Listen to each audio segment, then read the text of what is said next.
देश के सबसे बड़ी ब्रोकिंग कंपनी ग्रो को लेकर एक बड़ी खबर सामने आ रही है। ग्रो ने आईपीओ के लिए मार्केट रेगुलेटर सेबी के पास गोपनीय प्री फाइलिंग रूट के जरिए ड्राफ्ट पेपर दाखिल किया है। अब ग्रो ने गोपनीय रूट क्यों चुना, किन किन स्टॉक एक्सचेंज पर लिस्ट होने की योजना है, शेयर की फेस वैल्यू कितनी होगी, कंपनी आईपीओ के जरिए कितने करोड़ रुपए जुटाने की योजना बना रही है, इसके अलावा ग्रो के पीछे दुनिया की कौन कौन सी बड़ी कंपनियां हैं, बताएंगे सब कुछ आज के इस डिटेल रिपोर्ट में। नमस्कार, आप देख रहे हैं मनी 9 और मैं हूं आपके साथ विशाल शर्मा। सबसे पहले ये आईपीओ कितने करोड़ डॉलर का हो सकता है, इससे कहानी की शुरुआत करते हैं। ये आईपीओ 70 करोड़ डॉलर से लेकर 100 करोड़ डॉलर तक का हो सकता है।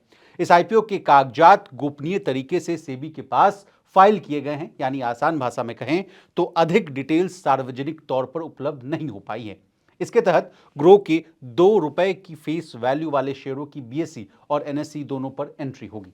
ग्रो की मालिकाना हक वाली company billion brains garage ventures ने इस पूरे मामले पर क्या कहा है, ये एडिशनल जानकारी जान लीजिए। बिलियन ब्रेन्स गैराज वेंचर्स ने कहा है कि यह प्रक्रिया सेबी के नियमों के तहत हो रही है। इस आईपीओ से पहले कंपनी करीब $150 मिलियन यानी करीब 1250 करोड़ रुपए सिंगापुर की जीआईसी से जुटा रही है और पूरी फंडिंग करीब 250 से लेकर $300 मिलियन की हो सकती है।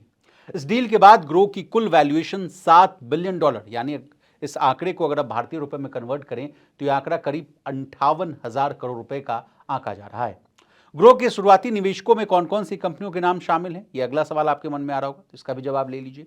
ग्रो के शुरुआती निवेशकों में Tiger Global, Peak XV Partners, Ribbit Capital, YC contributory और प्रोपेल वेंचर्स पार्टनर्स के नाम शामिल हैं। अब शेयरों का प्रकार क्या होगा, यह भी जानिए। इसमें नए शेयर यानी फ्रेश इशू और मौजूदा शेयरधारकों की बिक्री यानी ओएफएस शामिल होगी। पैसों का इस्तेमाल कहां किया जाएगा, इस सवाल का भी जवाब लीजिए। तो देखिए, टेक्नोलॉजी को अपग्रेड करने और बिजनेस को बढ़ाने में पैसों का इस्तेमाल किया जाएगा।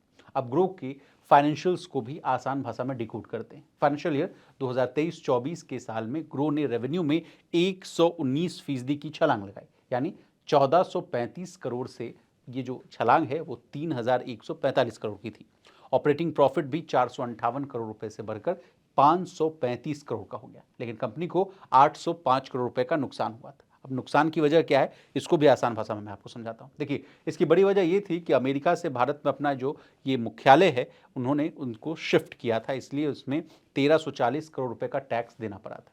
यानी असल में कंपनी मुनाफे में ही थी, लेकिन टैक्स के कारण ये जो नुकसान आपको दिख रहा है स्क्रीन पर, ये कंपनी को उठाना पड़ा था। अब क्यों किया गोपनीय आवेदन, ये जानिए। ग्रो ने जिस कॉन्फिडेंशियल प्री फाइलिंग रूट को चुना वो आजकल भारतीय कंपनियों में ट्रेंड बन रहा है। इसके कई फायदे। अब फायदों को आसान भाषा में मैं आपको समझाता हूं। देखिए, पहला, सेबी से फीडबैक मिलता है, लेकिन योजना जो होती है, आपकी जो पूरी योजना है वो गुप्त रहती है। दूसरा, आईपीओ लॉन्च करने के लिए 18 महीने का समय मिलता है, पहले 12 महीने का समय था। तीसरा, फंड की मात्रा को आखिरी समय तक 50% तक आप बदल सकते हैं। बता दें, ग्रो कोई पहली कंपनी नहीं है जिसने कॉन्फिडेंशियल प्री फाइलिंग रूट को चुना है, बल्कि इस रूट का इस्तेमाल जो है टाटा कैपिटल, फिजिक्स वाला और बोट जैसी कंपनियों ने भी किया। ग्रो ने 2016 में एक म्यूचुअल फंड निवेश मंच के रूप में शुरुआत की और 2020 में स्टॉक, आईपीओ और ईटीएफ ऑफरिंग के जरिए अपना दायरा बढ़ाया। ग्रो ने मार्च 2025 तक 1.29 करोड़ एक्टिव यूजर्स थे और ये रिटेल ब्रोकिंग में नंबर 1 है और बाजार में इसकी जो हिस्सेदारी है वो करीब 26.26% है।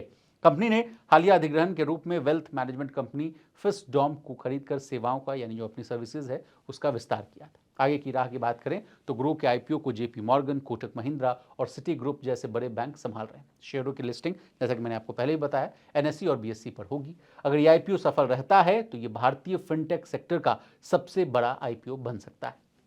लेकिन इस कहानी का दूसरा पक्ष भी जानिए। देखिए, ग्रो का शेयर बाजार में आने का यह कदम ऐसे वक्त पर उठाया जा रहा है जब ब्रोकर कंपनियों के लिए हालात जो हैं आसान नहीं, नियम जो हैं सख्त होते जा रहे हैं। निवेशकों की जो संख्या है वो घट रही है और ट्रेडिंग पर टैक्स का जो बोझ है वो बढ़ रहा है। ग्रो और इसके जैसे ऐप्स को, जैसे जीरोधा और अपस्टॉक जैसी कंपनियों से मुकाबला करना पड़ता है। अप्रैल महीने में ही देखिए, ग्रो के करीब 75,000 जो एक्टिव निवेशक हैं वो घट गए थे और जीरोधा को भी 55,000 से ज़्यादा निवेशकों ने छोड़ दिया था। अब ग्रो की बात हो रही है तो कुछ दिन पहले ही ग्रो ने अपने कस्टमर्स को बड़ा झटका भी दिया था। कंपनी ने ऐलान किया था कि वो 21 जून 2025 से मिनिमम ब्रोकरेज फीस ₹2 से बढ़ाकर ₹5 प्रति ऑर्डर कर देगा। ये बदलाव खास तौर पर उन छोटे निवेशकों को प्रभावित करेगा जो कम राशि में ट्रेड करते हैं। अब हमने आपको ग्रो के बारे में तमाम जानकारियां दे दी हैं। आपको हमारी ये डिटेल रिपोर्ट कैसी लगी कमेंट करके जरूर बताइएगा। इसी तरह देश, दुनिया और बिजनेस जगत से जुड़ी तमाम ताजा तरीन खबरों के लिए बने रहिए हमारे साथ और देखते रहिए मनी 9।